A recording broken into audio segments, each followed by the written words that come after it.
Hello, hello. Welcome to Tea Talk. It is May 7th. Thank you so much for joining.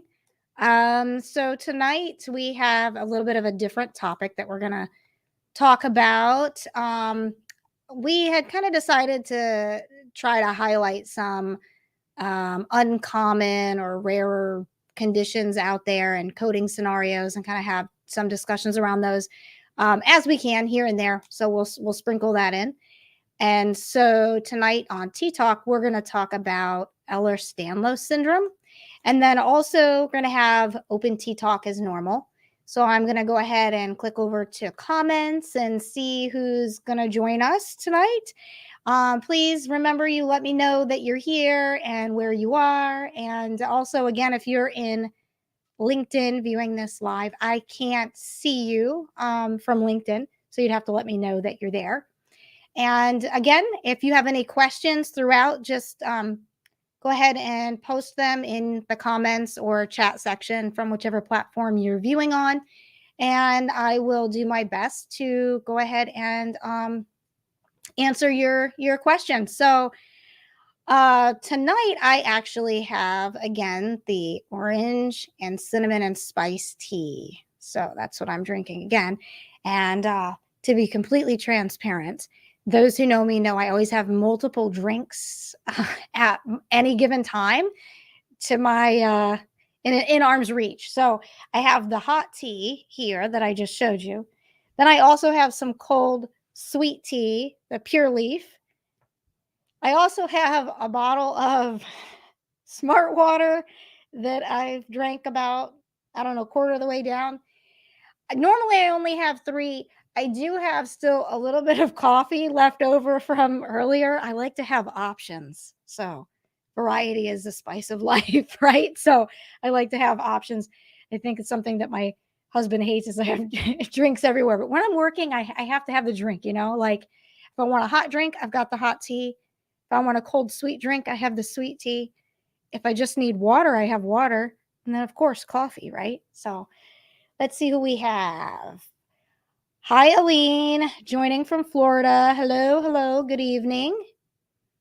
And we also have Chantilly. Hi, Chantilly. Good to see you on Tea Talk. And Christy, thank you so much for joining again from Arkansas. Still want to get to Arkansas. And we've got Madison. Hello, Madison. Thank you for joining tonight. Appreciate it. I know we have a couple more on here. Just again, guys, don't forget to post your comments or chats, depending on where you are. Again, I recommend YouTube just for the streaming. I think it's like the nicest view. I know you can take it like from your phone, and a lot of people can project it like onto their television if you're at home.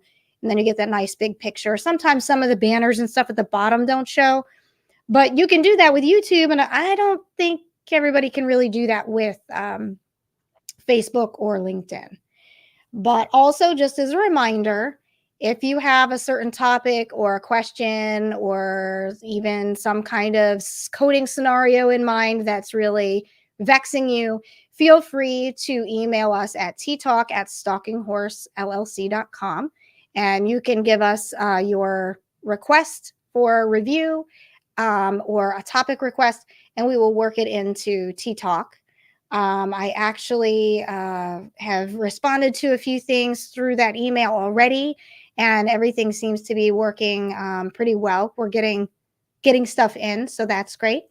And then also, don't forget to join the herd, right? So we want you to like and subscribe or follow us on our social media platforms. So of course, like and subscribe would be to our YouTube channel. And then again, we are on Instagram, we're on Facebook, we're on LinkedIn. So make sure you follow us on those social medias as well. We try to post everything everywhere, but not all the platforms like to allow the same types of sharing. So sometimes we run into a problem with that. But anyway, so I'm going to go ahead and jump in and start talking about Ehlers-Danlos Syndrome. So most of you guys probably are like, what the heck is that? And why are we talking about it? So I chose this one to start with because it's more of a personal story, and that kind of helps to sort of connect it for people.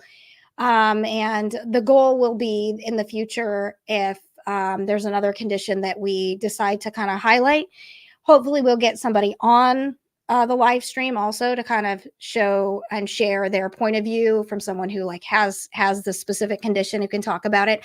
I think that when it comes to medicine and healthcare, it's so nice for everyone to be able to kind of get the viewpoint from the person directly. I know those of us that work in the background that are not clinicians don't necessarily always get to know what that's like or hear something firsthand from a patient, because we're always looking at the documentation after the fact. But it's super interesting to learn new things about some of the conditions that you code, or even procedures that someone goes through that you're coding.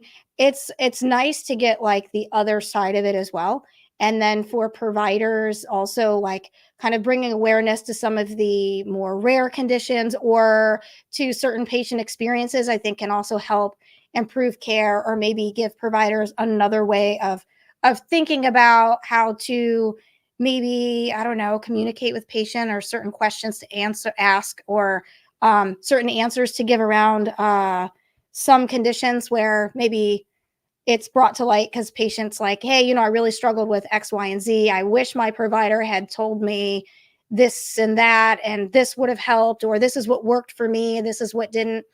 Even as far as for myself, I know when I go to some of my specialists, when I mention to them other providers that I'm seeing that are local to my area, they are just like, who is it?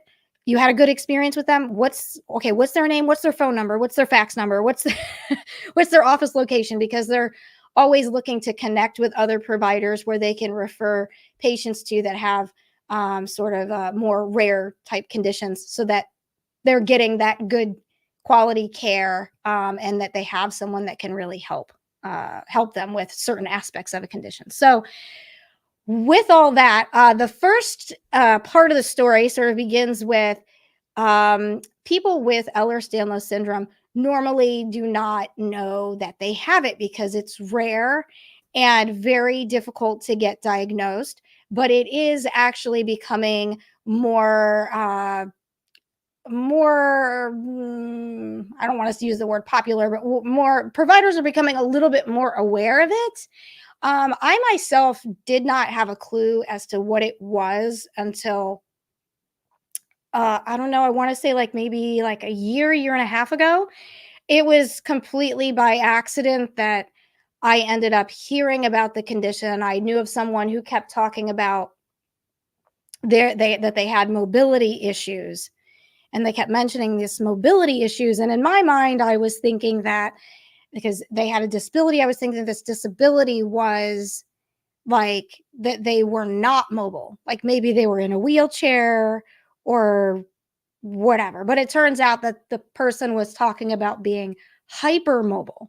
So, like, overly mobile, right? So, hyper meaning like excess mobility. So it's like, what in the world does that mean? So I ended up hearing about Ehlers-Danlos syndrome from someone who actually had it. And then I was like, well, what is that? So, of course, being in coding and everything, I'm like, well, let me look up the code. And so, one of the tools that I like to use a lot is Codify.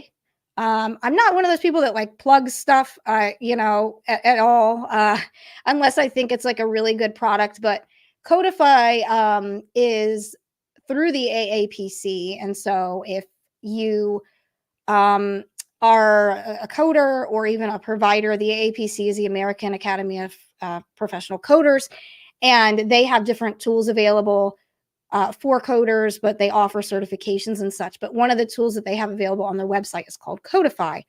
So it's a lookup tool for codes.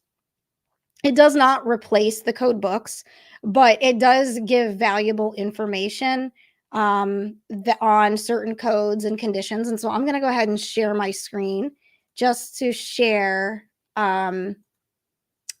with you what Codify looks like.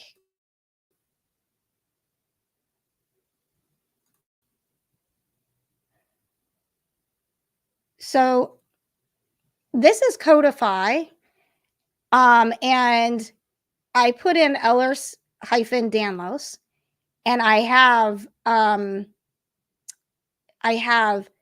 the drop downs here. And so Codify will show you these individual codes. It will break down that category. And let me just get rid of that banner here. Sorry about that. I started going like blind to it, didn't realize it was still there.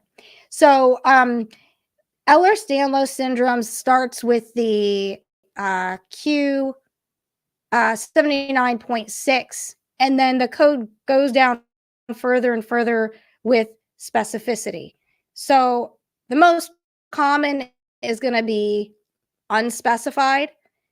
So ordinarily, you can pull up a condition and then you can click this button, lay term or clinical condition, and it will actually usually give you it would usually give you a description of that medical condition. So you could see with this, it doesn't. It says no data found for clinical condition. So again, this Tea Talk is here to bring a little bit more awareness to it. You can't really find any detailed information. So when I heard about this condition, I was interested in learning more about it. And I'm like, well, what's the code for it? Then there was no information. We also on here have talked about risk adjustment before, where certain conditions would basically fall into risk adjustment, where that condition means that there'd be expected a higher cost for caring for a patient in the future. And the more I learned about this, I thought, well, that, should be an HCC, I would think.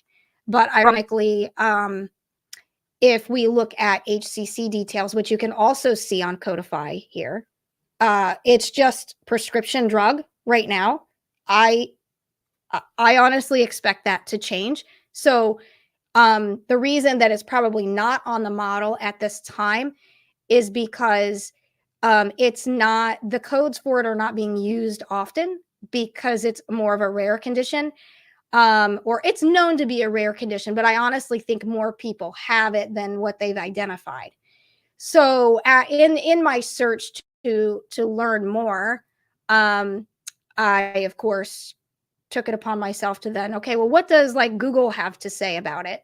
So I think this is actually Bing, but so in Binging the condition, they talk about how this is a group of disorders that affects connective tissue. So it's really a connective tissue thing, and it's genetic.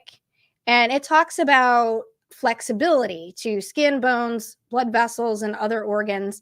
And then they have this like little picture here that it shows like stretchy skin, and it shows this hand, the thumb kind of being pulled back. So when you kind of learn more about it, you come to find out that it's like a hypermobility condition, as I mentioned before, and that there's these signs that they measure people for to see if they have this hypermobility, because it goes beyond just being like extra flexible or what have you. And it kind of goes to more extreme levels. And so one of the most credible sources that I found is actually the Ehlers-Danlos Society. And so this website, let me show you this website here. This website has been like fantastic for me to learn from. It actually goes through the whole spectrum of Ehlers-Danlos syndrome. So there's a whole spectrum of types and people with different signs and symptoms, even though they may have the same condition. And that's super important because everybody's experience is different, which I think also makes it extraordinarily difficult for clinicians to properly diagnose. And it is very, very, very, very frustrating for patients because, as I said, it takes a long time for people to get diagnosed with Ehlers-Danlos syndrome, typically speaking. I think over in Europe, it's a little bit faster. I think that's where like most of the research first started. And they have identified um, some more of the genetics that are involved. And so on this Ehlers-Danlos Society site, they actually talk about what it is.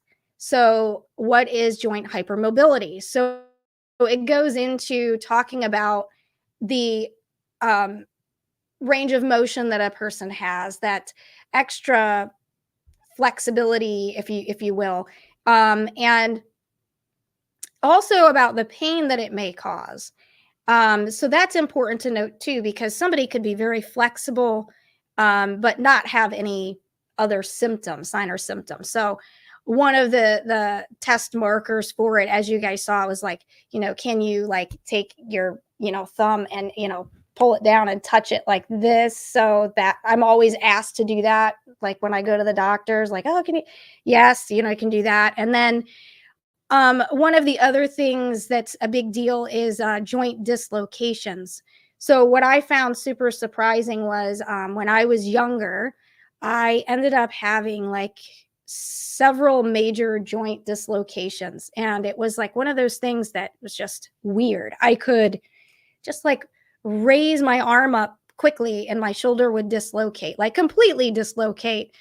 And then I would be able to get it to go back in, and normally I'd have to get checked out at the hospital. I'd have to wear an immobilizer. Ended up requiring multiple surgeries on each shoulder. My poor mother went through a lot because I was like always getting hurt.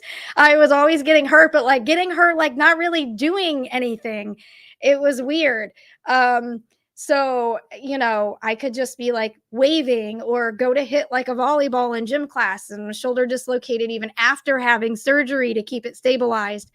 So all these things like had happened to me, when I was younger, just like that flexibility. I remember being a teenager and just complaining of pain, like joint pain. I tell my mom, like, I just hurt. I hurt. I don't know why I hurt.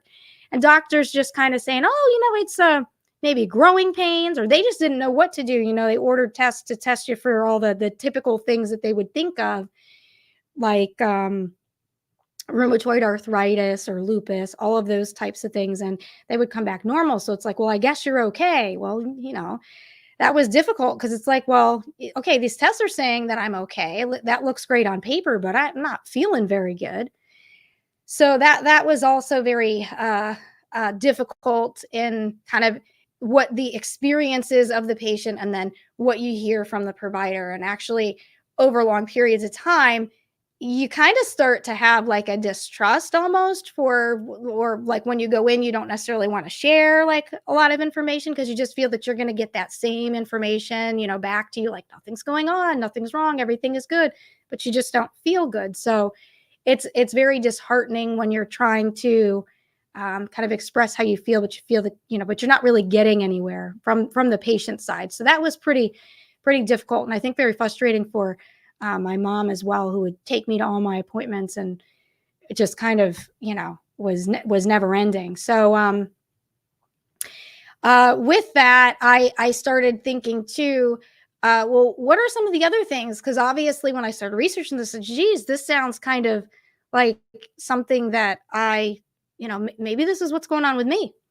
So they have also what's skin hyperextensibility. So basically, if you pull up on the skin, is it more stretchy, basically? And then there's also tissue fragility. So basically, your skin can be, a lot stretchier. It is. I don't like to pull. I actually bruise pretty easy, but I can pull the skin down on my elbows, on my arms, my face, and it's extra stretchy. But also the skin is very fragile. So the surgeries that I had, it was a little bit of a challenge even when I was younger, because the healing process was different. The skin, you probably won't be able to see it on the camera here, but the skin for my scars, it gets wide but thin like tissue paper. So the skin doesn't necessarily like to stay closed. So there's a lot of risk of like opening of suture lines and things like that. And I had some issues too when I had my gallbladder out. I had an area that kept opening up. So the scarring is really annoying and terrible. And I've had 2 children, so the scarring from that, I remember if I just like touched the skin on my stomach and like even gently pulled up a little bit, I would immediately get like a tearing in the skin because it just was so fragile.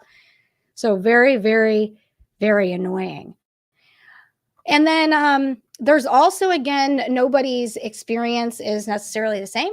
So there's all of these different types that they've identified. And it's pretty interesting to see, again, like the how rare it is, or less rare or more rare, depending on the type. But this site is the only site that I found that actually talks about like the affected proteins in the genes, that when they're doing their research, they're kind of laying this information out. And I don't think that a lot of providers are aware of this and are aware of this site. So I hope, fingers crossed, if we have any providers watching, that they're taking note of this this site, because it's just full of so much interesting information and helpful information. I've had several providers that I've seen now kind of say that some of them are saying like that there's no genetic testing available, but I think that there actually is now. So that's something pretty interesting as well, but you have to have a provider that knows specifically which testing to order. And then if you try to get an appointment with some of them, like I know there's a few in New York City that focus specifically on this condition, and some of them are in like cardiology. But getting an appointment can take years. So there's like a waiting list for like 1.5 to 2 years for a couple of the doctors up there. And then again, that's you traveling maybe out of state to go see someone to get more specific information on the actual testing aspect. So we do need to get this information out to providers so that they can start ordering this testing that is available to help patients get the care that they need. I also, something else, like a little fun fact, is that I wondered why there was this zebra on there. So I actually looked up why the zebra, and I thought that this was great too for the medical providers. So it says, when you hear the sound of hooves, think horses, not zebras. So this phrase is taught to medical students throughout their training. In medicine, the term zebra is used in reference to a rare disease or condition. So doctors are taught to assume that the simplest explanation is usually correct to avoid patients being misdiagnosed with rare illnesses. Doctors learn to expect common conditions. But many medical professionals seem to forget that zebras do exist. And so getting a diagnosis and treatment can be more difficult for sufferers of rare conditions. So Ehlers-Danlos Syndrome is considered a rare condition, and so EDS sufferers are known as medical zebras. This identity has now been adopted across the world through social media to help bring our community together. So I thought that was pretty cute. I wasn't really sure why exactly the zebra was used, but it makes perfect sense. So it took me to be almost 40 years old to actually get the diagnosis. I had to go find a rheumatologist that was semi-familiar with the condition to get the appropriate testing done to diagnose the condition. So we got some questions here. So Aline, is it genetic? Yes, it is genetic. So it does show in the genes. They've identified 13 types of it, but not all 13 types have been, I don't know what the right word terminology is here, but not all 13 types have been like genetically like decoded, so they don't know exactly in the genes where all 13 types are, but they know that there are at least 13 types, which is also why 2 people that may have it may not have the same actual signs and symptoms. So just for example, too, most people with EDS that I have met, other people that I have met with it, suffer from POTS syndrome, which basically is where they get like If they go from like sitting to standing or something like movement quick, they get like a tachycardia, so their heart starts beating really fast. Sometimes they pass out, etc. With my particular case, I have like a dysautonomia that's caused by the EDS that actually makes me have an extremely low heart rate, where we thought I may have to have a pacemaker placed, but we were able to manage it with a use of a medication that's kind of off the label kind of use, so to raise my heart rate. And then I'm also on medications to raise my blood pressure. So that's a little bit different for me. I mean, many do have the low blood pressure side, but usually their heart beats fast or mine beats very slow. So I promise it's not that I'm relaxed all the time. It just likes to beat slow. And so then, Aline, you also asked, does Medicare recognize this condition? So everyone recognizes the diagnosis code for it. So it's definitely recognized now across the board. So they do have, let me share that again on my screen. They do have a range of diagnosis codes for it. And so Q79.60 is Ehlers-Danlos Syndrome, just unspecified. So the type is not specified. Then there's the classical Ehlers-Danlos Syndrome. And then there's hypermobile Ehlers-Danlos Syndrome. There's vascular Ehlers-Danlos Syndrome types that are out there. They say the most serious form, which does sound like it is the most serious form, is the vascular, because that people with the vascular type typically have a much reduced lifespan, and they may have they're at like really high risk for aneurysms and such. So that type is very serious and probably is the type to be diagnosed the quickest, because those people are going to suffer the most serious issues faster. So as you age with this condition, it does get worse, which is why I mentioned that I think that eventually it will make its way onto the HCC model for Medicare risk adjustment. Because again, as these people age, there's going to be more problems related to it. And so therefore, more problems probably comes higher costs with either more medications or potential hospitalizations or surgeries related to that condition. So the data will probably show an increase in cost for people with Ehlers-Danlos syndrome, I would imagine, eventually.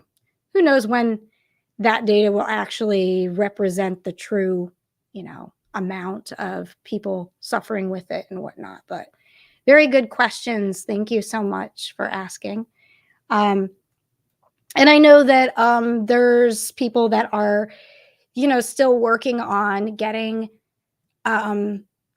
answers to whatever it is that their ailment is, their condition. I must say, I think that if you find a really good rheumatologist, a lot of these more rare conditions can be, I think, sift through and maybe diagnosed at a better rate. I had the most success with rheumatology. I have been to a few, but I found a really great one down here in Florida that I'm super, super, super happy with, and also an EP. So the subspecialty in cardiology, the electrophysiology. So I have an EP doctor that helped with that heart rate and kind of figure out that that's related to some dysautonomia that's secondary to the EDS. So I've gotten luckier now that I know what's going on, and then being able to find the right providers. And I would just say, for providers, I think like just being patient and really listening in to the what the patient is saying. And it gets tough because, especially with a condition like this, there's so many different symptoms that could mean so many different things. So I do recognize how challenging it is to get that diagnosis, which is why once, like, I could say, like, my rheumatologist, once I told him who, the EP doctor I was with, and that it was a really great experience, it was like, oh my gosh, what's his name? What's his number? What's the group's name? So that he can start referring some other patients there, because obviously that's what we need, is them being able to work together, because it's going to be kind of a multi-system sort of issue here with this diagnosis. So hopefully that's kind of shed some light on EDS. And again, it's this Ehlers-Danlos Society site. It's super, super, super helpful. They even go into the specific types. Let me pull back onto this. So if at their main page, if you scroll down, they list all the specific types. And then if you want to know more about that specific type, like this vascular one I mentioned is the more serious. So if you want to know about that, you can open that up by clicking this link. I like to open in a new tab. And so this is going to walk us through really quick on the vascular EDS. Let me just kind of explain how their site works here. So they'll give you what is it? And so genetic connective tissue disorder that causes blood vessels and organs to be fragile and prone to tearing. So complications for the vascular type can be life-threatening and include aneurysm, dissection and rupture of the arteries, and rupture of organs. Vascular EDS may also cause a variety of other symptoms, including extensive bruising and spontaneous pneumothorax. So they even go into the prevalence.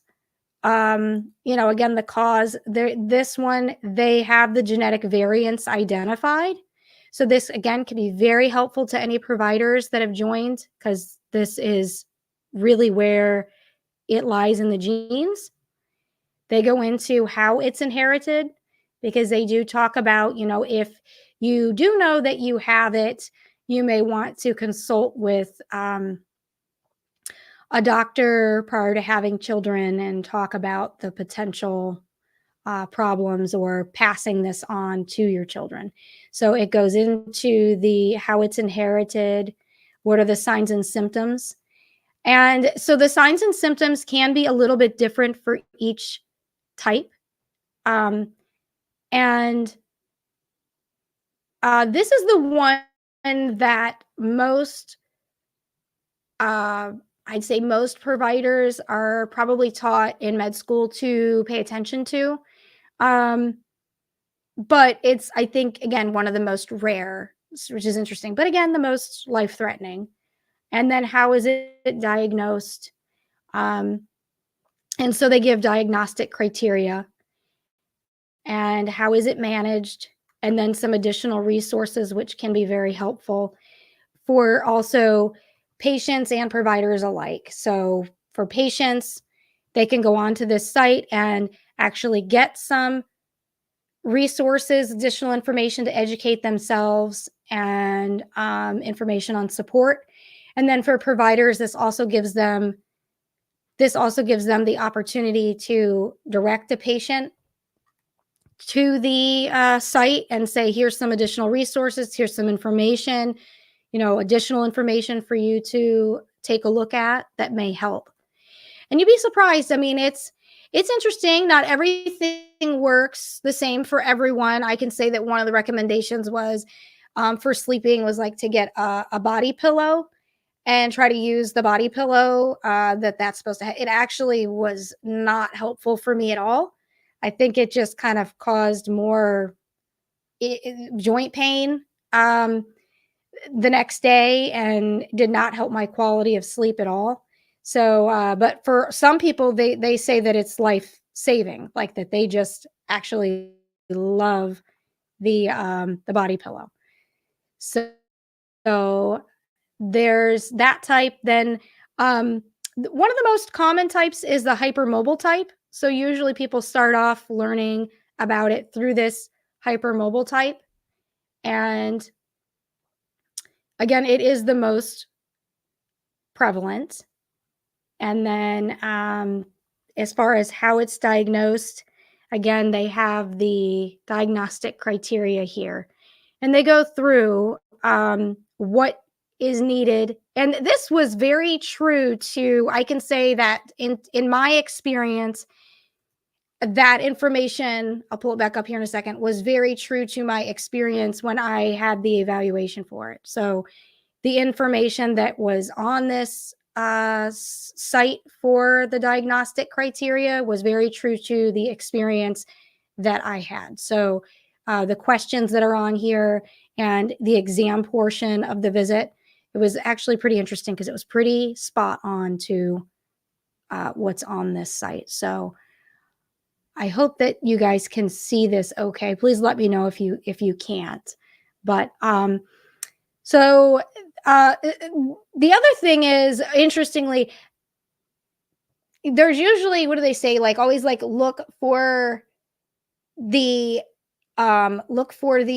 silver lining, right? In a situation. So I try to do that. I try to stay positive as much as possible. Um, And so one of the silver linings is that people with EDS, their skin is usually very soft. So I've got some nice soft skin. And then a lot of times they tend to look younger than their actual age. I don't know if it has to do with my height or maybe I do look young, but whenever I'm with my children, I'm often confused as being the child or just being the sibling. So that's funny. So there's the good part, I guess, of those genetics. If you can try to find a silver lining, that's it. You may stay looking young longer. If you can get past like the scarring, if you got the scarring, you can get past that. You may look young longer. So hey, take what I can get.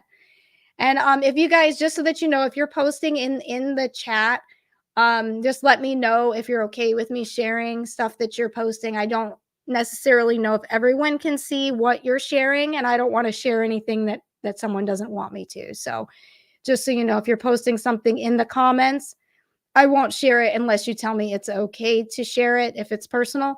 I'm not sure if everyone can see. I think it depends on which platform you're on. I see several people are on YouTube, but I don't think everyone is. So, and it looks like we had a couple of people join. So we've got Ricky that joined and Morgan. If you guys have any questions, don't forget to post in the chat.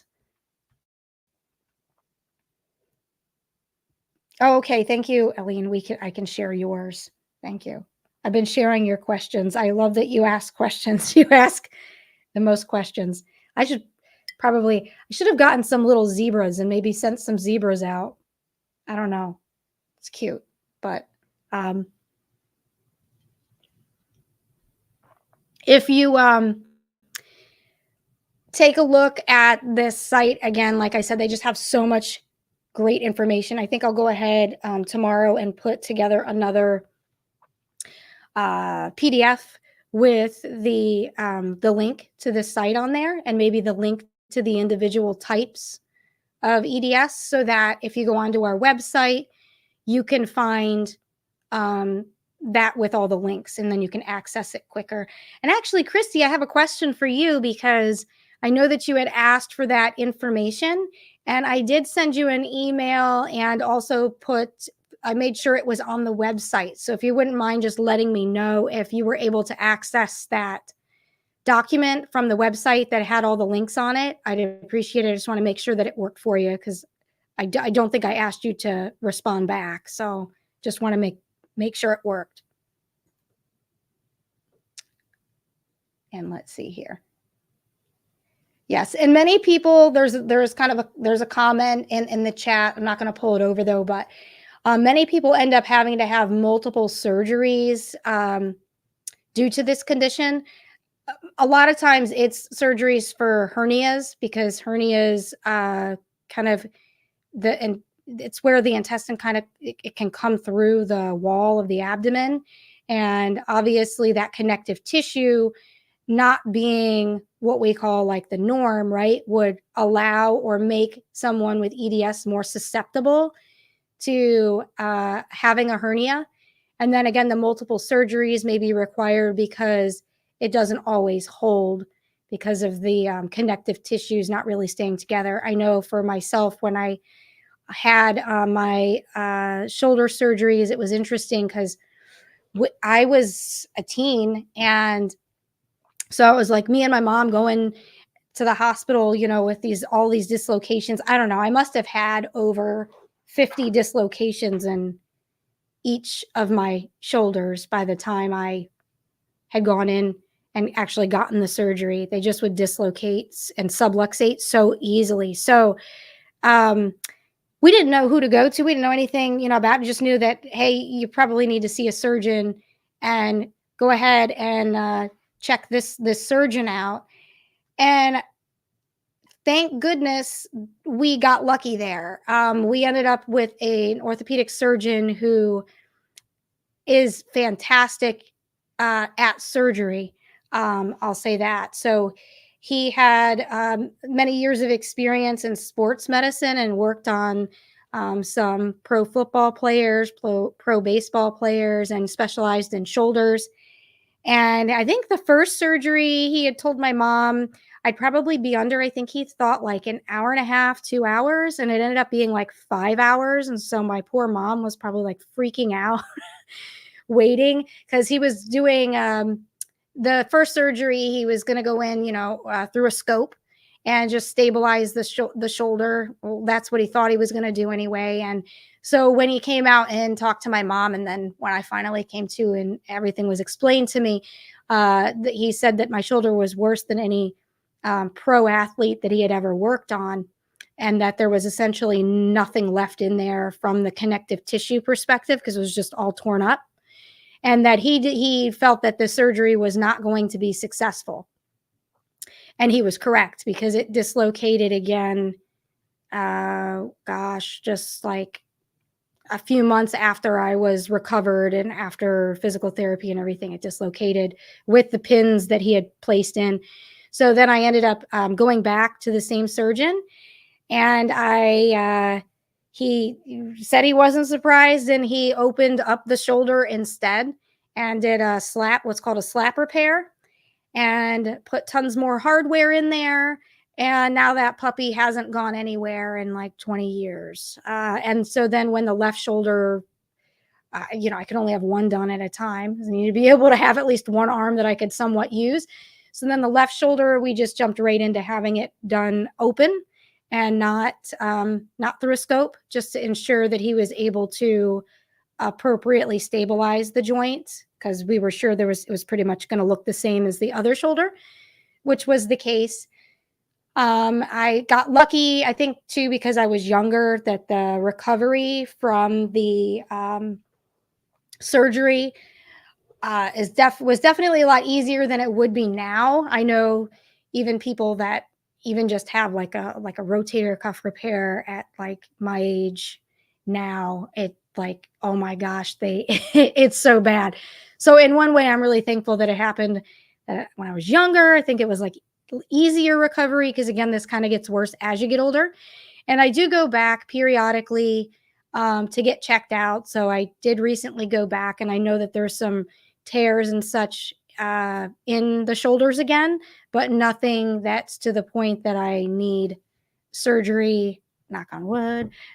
I don't need surgery again yet, and hopefully not anytime soon. And then ironically, one of the things that's supposed to be best for you, like swimming, I am not to swim because it's so bad for the shoulders for my specific problem. So even with EDS, like most people, like they have like arthritis and stuff, they'll say, exercise in the pool. So again, people with EDS, it's completely different, and everyone's experience may be different. So that's even more difficult. Also, I get really annoyed with the providers that recommend the physical therapy because it just doesn't, for me in particular, it just doesn't work. When I was younger, I was extremely active. I was extremely strong. So it had nothing to do with, this has nothing to do with strength. Now, granted, there are some people that probably have EDS that maybe do need to work on their strengthening, but that was not my problem. It had nothing to do with the muscle. It has to do with that connective tissue. And I know that the theory is, well, if you build up the muscle, it will help stabilize that joint. But there's no amount of muscle that they could convince me that would, because like I said, I was so incredibly active at the time in my life where all of these dislocations were happening. There's absolutely no way. I was very strong, very much in shape. So there was no getting stronger than that. Even now, I did try the physical therapy, and I'm strong enough to do anything and everything that they would have. So it just really wasn't effective. And then it would occasionally actually aggravate the shoulder, because many physical therapists, again, are used to the typical patient where they actually want to work on their mobility. And that is the exact opposite of what I need. So I don't need to be stretching, and the motions that caused the dislocation, I really want to avoid, because I don't want to tear anything anymore. And thank you, Christy, for letting me know. So you were able to pull that up. Thank goodness. I was wondering, wanting to make sure that worked on the site.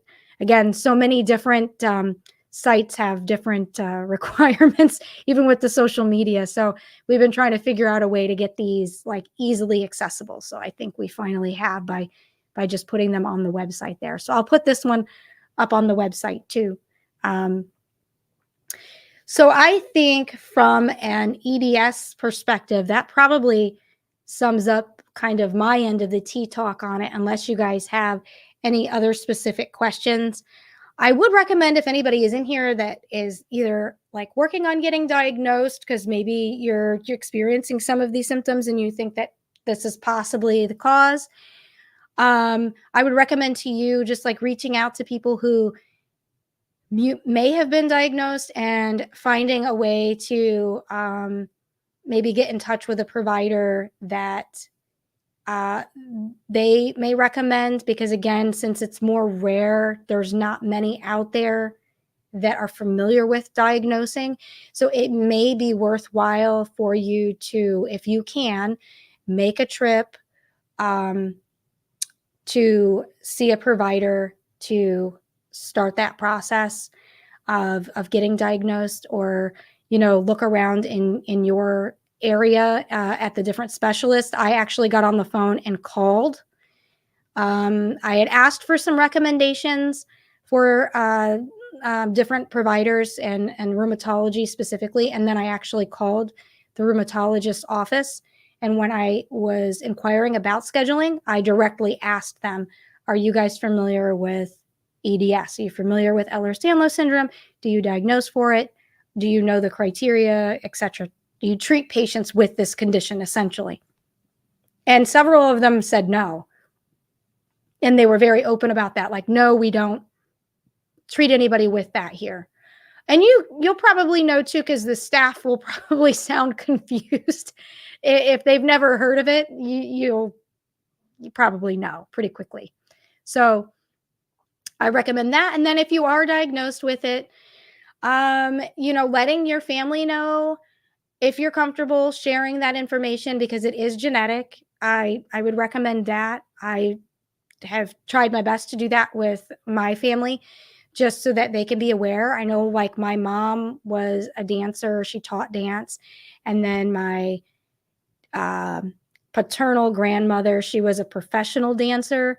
So I think right in there can kind of say like the probably the genetic disposition or whatever predisposition was there, because that people in the performing arts, like dance, gymnastics, Circus Soleil people, like that hypermobility is also very prevalent, in those types of fields. And so if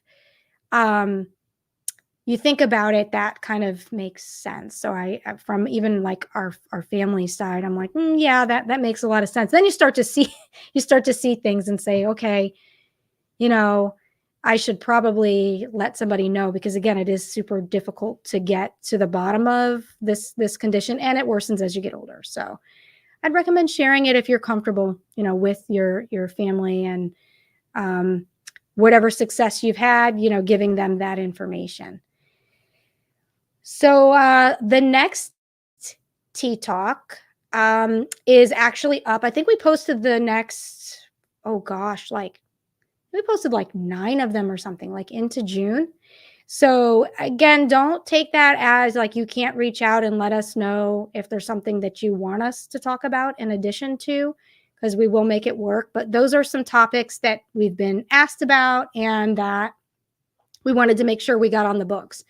I think it's helpful to have some of them set up in advance so you guys know what's coming up. Sometimes setting up the tea talk right before is a little bit challenging for people to like remember, like, hey, we're going live. So anyway, that's there. So I appreciate everybody joining tonight. I also have some plans to share again some additional information on screen for the other topics that are coming up, and some like pure coding stuff that, for example, like with the evaluation and management services. So you guys will see a couple of those that are coming up. And we're going to go through leveling. And those tea talks will be great even for providers joining, because it's going to be almost pretty equivalent to them getting the live education in-person session. So I really want to walk through those. And I think it'll make for a great chat for us to go through those elements for the evaluation and management leveling. For the 3 or 4 that I have set up right now, I want to focus on like office services, so office visits, but there's other ones that we can dig into if requested, like the hospital services. And I know one of the topics that's been on the back of my mind, because I'm asked about it pretty often, is the split shared services for the hospital. Those rules have changed a couple times over the past couple years, just like the general E&M stuff has changed. But that seems to be very challenging for providers. The split shared stuff in the hospital setting has been a bear for most providers to get used to, that change and that difference. So I think that this pretty much wraps it up. If anybody has any questions, please post them in the chat, because we're getting ready to wrap up this tea talk. I only think I took 1 sip of my tea. It's pretty good though. This orange and cinnamon spice is pretty good, and no sugar either in that, and it's still good. I know sometimes if you're going into a tea, like, it's nice to put something sweet in there, but that one doesn't need it. It's just really good. And all right, guys. So I'm gonna say good night. Yes, thank you, Christy. It was nice to talk to you guys about this. Hopefully, we can get some other rare conditions that we can talk about.